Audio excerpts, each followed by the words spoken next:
Hello, আসসালামু আলাইকুম। কেমন আছেন সবাই? আশা করছি ভালো আছেন। আমি হাবিবুর রহমান। বরাবরের মতো নতুন একটা ভিডিও নিয়ে আপনাদের সাথে আবার শুরু করলাম। তো আজকের ভিডিও টপিক হচ্ছে আমরা যে 2022 সাল তো শেষ, 2023 সাল চলে আসছে। আজকে মাসের 5 তারিখ। তো আমরা অনেকেই আমাদের 2022কে 2023-এ কীভাবে কনভার্ট করবো টাইটেল বা আমাদের পোস্টের ভিতরের বডি পার্টগুলোকে বা এক্সেট্রা। বিশেষ করে আমরা পোস্টে টাইটেলে ইউজ করি শালটাকে। তো এটাকে আমরা কিভাবে বাল্ক একসাথে চেঞ্জ করে ফেলবো বা সহজ উপায়ে ইফেক্টিভ ওয়েতে কীভাবে চেঞ্জ করব, অনেকেই অনেক ধরনের প্লাগইন হয়তো সাজেস্ট করেন বা আমিও আগে করতাম, যে আপনার অনেকগুলা আছে আবার ডাটাবেজকে কানেক্ট করাই ও ডাটাবেস থেকে ডাইরেক্টলি চেঞ্জ করে দেওয়া। তো এই ক্ষেত্রে অনেক প্রবলেম হয়, যেমন যদি ডাটাবেস ব্যাকআপ না থাকে তাহলে সাইট হয়তো ক্র্যাশ করে বা ফল্ট করে। যদি আগে ব্যাকআপ করে তারপর কাজটা করা যায় তাহলে হয়তো হয়। তো আমি সেফ একটা ওয়ে দেখাবো যেটাতে আসলে আপনাকে ডাটাবেজে হাত দিতে হবে না বা রিপ্লেস টু সার্চ যে প্লাগইনগুলো আছে ওগুলো দিয়ে কাজ করতে হবে না। আমি দুইটা মেথড দেখাবো অ্যাকচুয়ালি। একটা হচ্ছে আমি আগেও এই প্লাগইনটা নিয়ে কাজ করে আপনার একটা ভিডিও বানিয়েছিলাম, আপনারা যারা দেখেন নাই ওটা আমার ডিসক্রিপশনে বা ইয়েতে পাবেন, চ্যানেলে পাবেন খুঁজলেই। যে একটা জায়গায় ছিলাম WP শিট এডিটর, ওটা দিয়ে আপনি অনেকগুলো কাজ সারতে পারেন। সেটা ছিল আমার বাল্ক মেবি হচ্ছে শিডিউল করার কাজটা। আর এটা হচ্ছে আমি আজকে দেখাবো যে টাইটেল আপনি কীভাবে পরিবর্তন করতে পারবেন। আরেকটা প্লাগইন আছে বাল্ক এডিট টাইটেলস, ওটা দিয়ে শুধুমাত্র টাইটেলসই আপনি সাল চেঞ্জ করতে পারবেন। চল আমরা শুরু করি, লাইভে দেখি আসলে কিভাবে চেঞ্জ করা যায়। আমি আমার সাইটকে দিয়ে দেখাবো, এছাড়া তো অপশন নাই। কিনি প্রথমে আমি একটা প্লাগইন ইনস্টল করে নিই, বাল্ক টাইটেল এডিটস। এই প্লাগইনটা আমি আমার ভিডিও ডিসক্রিপশনে দিয়ে দিব, যদি আপনারা খুঁজে নাও পান। সে একটু নিচে আসলে আপনি দেখতে পাবেন প্লাগইনটা। ওকে,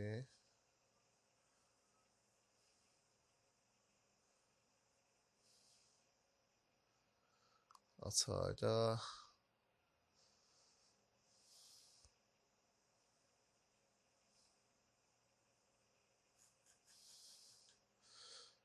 আপডেটে পড়ে গেল।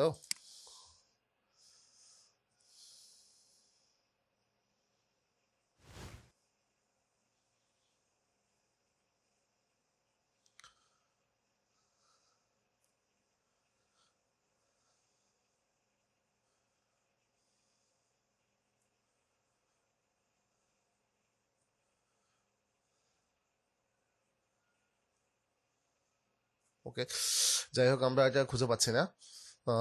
এটা কেন জানি আসতেছে না। এটা মেবি প্লাগইন কোনো ইস্যুর কারণে শো করতেছে না এখন, বা সার্চে আসতেছে না। এটা ছিল bulk title edit WordPress org categories and tag।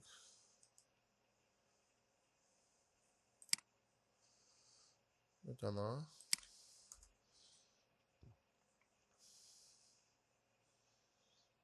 এই তো এই প্লাগইনটা। এটা কোনো কারণে আচ্ছা এটা থ্রি মেজর রিলিজ, এটা ইরোর আসছে যে কোনো একটা। যাই হোক, যার কারণে এটা শো করতেছে না। আমি ডাউনলোড করে যদি ইনস্টল করে কাজ করে কিনা আমি দেখি। আচ্ছা ডাউনলোড করলাম, আমি এটাকে ম্যানুয়ালি ইনস্টল করি।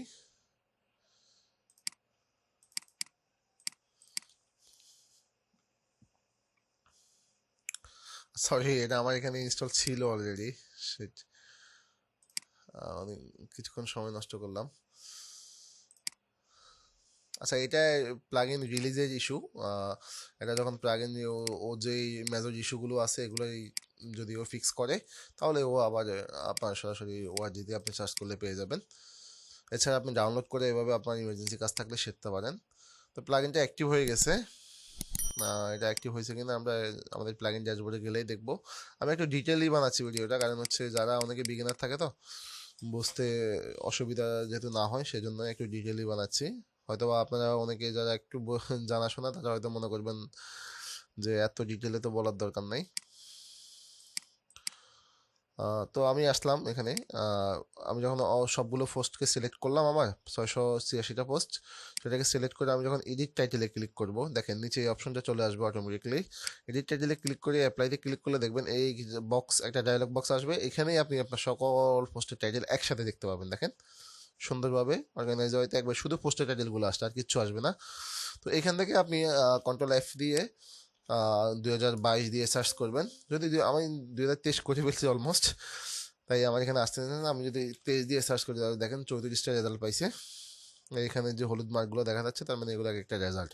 আমি কি করতাম, 2023 থেকে যদি আমি 24 করি, তাহলে আমি এগুলোকে ধরে সবগুলোকে 24 দিয়ে রিপ্লেস করে দিব। ধরে ধরে আমি নিচের দিকে এসেছে 24 দিব, 24 দিব, 24 দিব। তাই আমি যেহেতু এখন টেস্ট করেই ফেলছি, সেহেতু আমি আর এখন পরিবর্তন করলাম না। তো এইগুলো সবগুলোকে 24 করে আমি জাস্ট এখানে আপডেটে ক্লিক করব, শেষ। কিছুক্ষণ সময় নিয়ে আপনার সবগুলো পোস্টের টাইটেল একবারে খুব নিমিশেই শেষ হয়ে যাবে। আর 600 পোস্ট একটা সাইটে, আমাদের নর্মাল যারা সাইট চালায় তাদের সাইটে থাকেও না হয়তো, যারা অটোমেট চালায় বা এআই বেস সাইট তৈরি করি বা প্রোগ্রামেটিক এসইও, যেগুলো টেমপ্লেটেড বেস সাইট হয়, এগুলো নিয়ে কাজ করি, ওদের ক্ষেত্রে হয়তো বা থাকতে পারে। তো সেক্ষেত্রে আপনারা 500 করে করতে পারেন বা 600 করে করতে পারেন। যদি আপনার হোস্টিং একটু ভালো হয়, তাহলে আপনি 1000 করে করতে পারেন। হ্যাঁ, আরেকটা মেথড যেটা বললাম, সেকেন্ড মেথডটা, সেটা হচ্ছে ওই যে প্লাগইনটার কথা বললাম, WP শিট এডিটর। আমার এখানে ইনস্টল আছে কিনা আমি একটু দেখি। না, তাহলে আমরা ওটা একটু অ্যাক্টিভ করে নিই। যদি প্লাগইনটার পেড ভার্সন আপনাদের কাছে না থাকে, আমি জিপিএল ইউজ করি। আমি যে সোর্স থেকে কালেক্ট করি সেটা খুবই ট্রাস্টেড এবং চেকিং করা, যে কোনো ভাইরাস পাইবেন না, এতটুকু আমি শিওর দিতে পারি। যদি আপনারা ইউজ করার ইন্টারেস্টেড হন, তাহলে আমি আমার ভিডিও ডিসক্রিপশনে এটার গুগল ড্রাইভ লিঙ্ক দিয়ে দেবো, আপনারা ওখান থেকে নিয়ে এটা ইউজ করতে পারবেন। তবে আমি যেটা ইউজ করি এটা পেড ভার্সন। হয়তো বা আপনাদের সাথে আমার অপশন নাও মিলতে পারে, অনেকে প্রশ্ন করতে পারেন, তাই আমি একটু ক্লিয়ার করে নিলাম। প্লাগইনটা অ্যাক্টিভ করলাম। অ্যাক্টিভ করে আমি শিট এডিটরে এখানে আসলাম। এসে আমি আমার শিট এডিটরটাকে সেট আপ করে নিতে হবে। এখানে প্রথমে পোস্ট থাকবে, সেভ। সেভে এসে দেখেন আমার অনেকগুলো অপশন, আমার এত অপশনের দরকার নাই, আমি জাস্ট ডিসেবল করে দেব। করে দিয়ে আমার এখান থেকে ফার্স্ট স্লাগ নিতে পারি,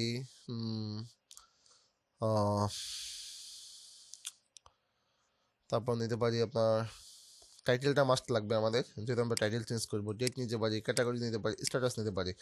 হ্যাঁ, স্লাগটাকে আমি একটু নিচে নেওয়া, শেষের দিকে নেমে দিই। স্লাগের দরকার নাই আমাদের, এই চারটা হলে আমাদের এনাফ। তারপর এসে আমি সেভ দিলাম। আমাদের সেই ভিডিওটা সেট আপ করা শেষ, অর্থাৎ আমাদের ডাটা কী কী শো করবে সেগুলো সেট আপ করা শেষ। এরপর আমরা এখান থেকে আরেকটা সেটিং করতে পারি। আমি আমার আগের ভিডিওতে বলছি যে কতগুলো রো একসাথে লোড দিবেন, কতগুলো রো একসাথে সেভ করবেন, এই দুটো অপশনকে নিয়ে আমরা কাজ করি। যেমন আমি 100 করে দিই, তারপর সেভ করে দিলাম। অর্থাৎ আমার এখন একসাথে 100টা লোড দেবে। এরপর আবার নিচে গেলে আরও 100টা লোড দেবে। তো এখানে দেখেন আমি যদি সবগুলোকে লোড দিয়ে খুলে ফেলে, অর্থাৎ যে 600 পোস্ট আছে 600কে খুলে ফেলে, তাহলে আমি এখান থেকে কী করতে পারবো, এখানে আমি সেম ভাবে 2022কে দিয়ে ফাইন্ড করব, খুঁজবো, এবং 2022 যত জায়গায় আমি পাবো টাইটেল বক্সে, শুধু এই বক্সটাতে টাইটেল বক্সে। আচ্ছা, সবগুলো লোড হয়ে গেছে, তাহলে আমি সেগুলোকে 2023 করে দিব ম্যানুয়ালি করে। আমি জাস্ট সেভে ক্লিক করব, আমার কাজ শেষ। এক্সাম্পল হিসাবে যদি বলি আমি, তাহলে 2022কে দিয়ে আমি সার্চ করলাম। আমি এই সেলে সার্চ করি 2022,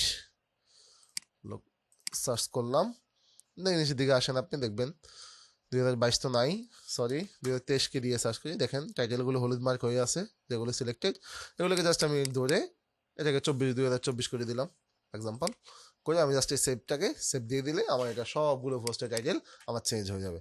দুইটা মেথডই ইফেক্টিভ, দুইটা মেথডই আপনার ডাটাবেজের যে হ্যাসেল থাকে, আমরা ওই সার্চ অ্যান্ড রিপ্লেস যে একটা প্লাগইন থাকে ওইটা দিয়ে করতাম, ওই হ্যাসেলগুলো আর পাবেন না আপনি, ওগুলো ওই ঝামেলাতে আপনাকে যেতে হবে না। তাই আমার কাছে মনে হয়েছে এই দুইটা মেথড খুবই ইফেক্টিভ। মানে আপনার ডাটাবেস হ্যাসেল ট্যাসেল কিছু করা লাগবে না, জাস্ট আপনি যে কোনো একটা মেথড অ্যাপ্লাই করলে আপনি খুব সহজে আপনার পোস্টের সবগুলো টাইটেল 2022 থেকে 2023 করে দিতে পারবেন। এবং অনেক সময় আমাদের পোস্ট সাইটের ফুটারে থাকে, যে আমরা এখানেও বলে রাখি যে যেমন আমাদের এখনও 2022 হয়ে আছে, তো এই ফুটারগুলোকে অনেক সময় আমরা কাস্টমাইজেশন থেকে চেঞ্জ করে দিতে পারি। এটা সিম্পল, এটা যারা মোটামুটি না, যারা ওয়েবসাইট চালাতে জানেন তারা আশা করি এই কাজটা জানেন, যে এখান থেকে সিম্পলি আপনি ফুটারে এসে এখান থেকে কপিরাইটটাকে আপনি চেঞ্জ করে দিলেন ম্যানুয়ালি, এটা কোনো ইস্যু না। তাহলে কারেন্ট ইয়ার চেঞ্জ হয়ে যাবে। আচ্ছা, কারেন্ট ইয়ার আমার দেওয়া ছিল, তারপরে চেঞ্জ হয় নাই, হয়তো কোনো একটা ইস্যু আছে এখানে। যাক আমি ম্যানুয়ালি চেঞ্জ করে দিই 2023। যখন আমি ফুটারে আসবো, আচ্ছা আচ্ছা এটা আমার ফুটার থেকে আসছে, সরি, এটা আমার কাস্টম ফুটার থেকে আসতেছে। আচ্ছা আমার বিষয় এটা ছিল না, আমি কাস্টম ফুটার থেকে আমি চেঞ্জ করে নিব, সমস্যা নাই। আমার বিষয় ছিল আপনাদেরকে পোস্টের মধ্যে থেকে কিভাবে আমি 2022কে টেস্ট করবো সেটা দেখানো। আশা করি আপনারা বুঝতে পারছেন। তো যদি বুঝতে পারেন তাহলে ভিডিওটা কেমন লাগলো অবশ্যই ভিডিও হতেই কমেন্ট করে জানাবেন, এবং যদি কোথাও বুঝতে সমস্যা হয় সেটাও জানাবেন, অথবা আপনারা পরবর্তী কোনো ভিডিও যদি আমার কাছে চান, এক্সপেকটেশন থাকে আপনাদের, তাহলে অবশ্যই সেই টপিকটা নিয়ে কমেন্ট করবেন, আমি যেন বুঝতে পারি যে এটা নিয়ে আমাকে ভিডিও তৈরি করতে হবে, তাহলে আমার জন্য বুঝতে একটু সহজ হয়। আর সবারই যখন আপনারা উৎসাহ দেন তখন সবারই ভালো লাগে, আমার না, এবার যাকেই আপনি যে কোনো বিষয়ে উৎসাহ প্রদান করবেন তারই ভালো লাগবে স্বাভাবিক। তাহলে আপনি নতুন নতুন আরও ছোটো ছোটো ট্রিক্সের ভিডিও পেতে আমি ভিডিও তৈরি করতে হয়তো বা নিজে একটু অনুপ্রাণিত হব। ঠিক আছে, সবাই ভালো থাকবেন, ধন্যবাদ, টাটা।